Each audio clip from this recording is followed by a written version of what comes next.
د لا خپلو ویډیوګانو لپاره زموږ چینل سبسکرایب کړئ. مننه. ویډیو شریک کړئ چې نور هم ترې ګټه واخلي. دوستانو په یوې نوې ویډیو کې درته په پلس شاین چینل کې ښه راغلاست وایم.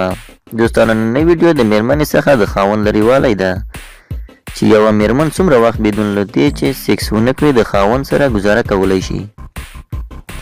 مخکې له دې چې ویډیو شروع شي دوستانو زموږ چینل د سره سبسکرایب کړئ او ویډیو لایک او شیر کړئ تر څو نور دوستان هم ترې ګټه واخلي.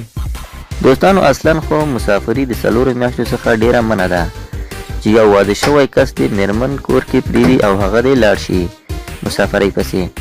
د میرمنې آخر صبر هم تر 4 میاشتو پورې وي او د هغې نه بعد خپل نفس نشي کنټرول کولی، لکه څنګه چې د حضرت عمر رضی الله تعالی عنه د واقعې نه څرګنده کیږي چې یوه شپه یې د مدینې منورې په کوڅو کې ګشت کاوه او له یو کوره د یوې پیغلې میرمنې آواز راغی.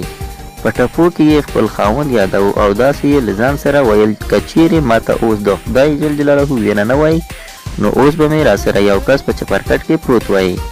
نو امیر المؤمنین د دروازې د خلاصولو امر وکړ، خو چې کله یې ځان مطمئن کړ چې هغلته بل څوک نشته صرف یوازې میرمن ده او له ځان سره یې بدله ویلې او فریاد یې کوو.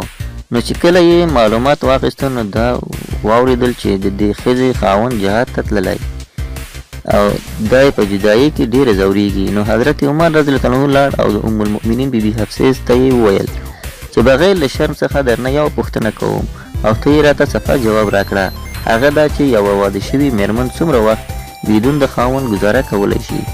نو هغې په ډېر شرمناک انداز لاندې وکتل او 4 ګوتې یې آهسته پورته کړې. نو حضرت عمر رضی الله عنه پوه شو چې یوه میرمن د 4 میاشتو زیات د جدایي حوصله نه لري. نو امر یې وکړ چې ټول عسکر چې واده نه لري باید له 4 میاشتو زیات پاتې نشي، خو که میرمن صبر کولی شي او مشکل نه لري بیا یو کال هم کومه خبره نه ده، خو البته ټولې میرمنې هم یو شان نه وي. دوستانو د ویډیو لایک کول مو هیر نشي او شیر کول تر څو نور هم ترې ګټه واخلي. ستاسو را سره اوسېدل همت راکوي چې نورې ښایسته ویډیوګانې درته جوړې کړم.